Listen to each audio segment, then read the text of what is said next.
My name is Faith Welch, and I'm a junior at Greenport High School. I spent the last few weeks struggling with what I should say today.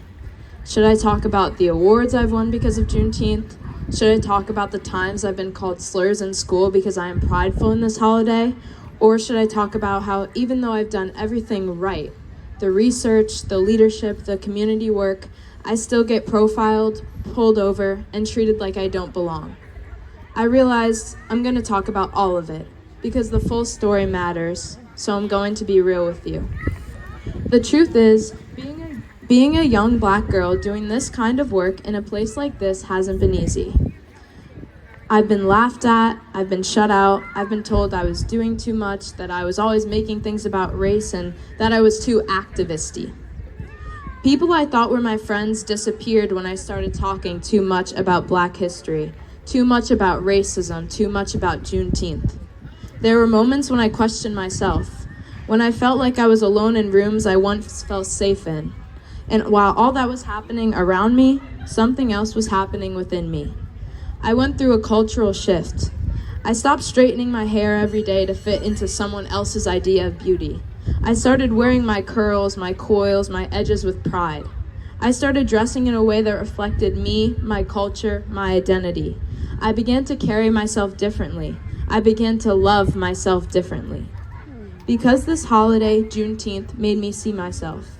It made me ask hard questions about where I came from and what was stolen from us. But it also gave me something back. It gave me pride, it gave me purpose, and it gave me power. Around this time last year, I started something that I thought was just a school project. It began with historical research, but it quickly became something much bigger. I was digging through archives, interviewing elders, reading names off of gravestones that had been ignored for generations. I was telling the stories of Black people from the North Fork who were never supposed to be remembered. I wrote for the Suffolk Times, I spoke on WLIW-FM radio, I founded the African American Studies Club at my school, and every single step of the way I had to fight to be heard. And trust me, it wasn't easy. It was hard.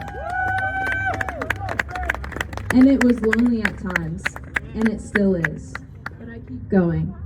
I was named a Schomburg Junior Scholar and spent the year in Harlem learning alongside other brilliant Black teens who love history, culture, and justice like I do.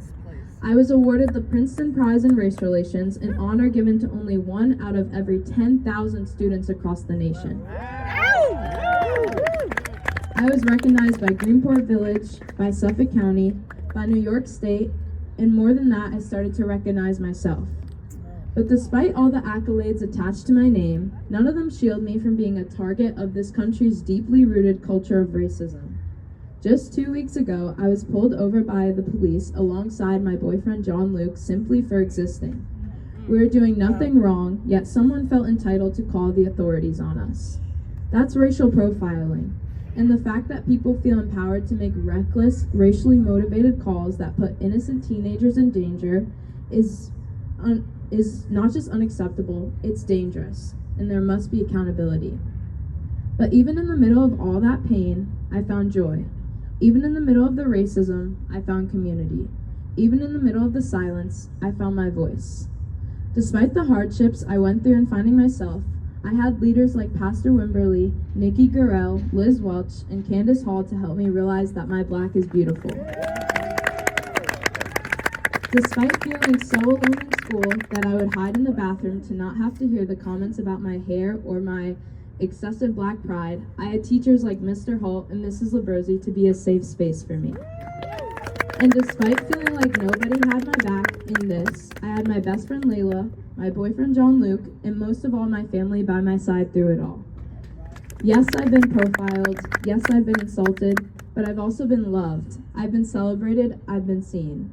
I do this work not because it's easy, but because it's necessary. I do it for every kid who's ever felt like they didn't belong. I do it because our generation deserves more. We deserve at least one day to feel completely free to celebrate who we are without fear, without shame, and without apology. So today, as we celebrate Juneteenth, I want you to feel all of it. The pain, the pride, the power, and the promise. Because this holiday is not just about the past, it's about our future, and I plan to be a part of shaping that future. Thank you.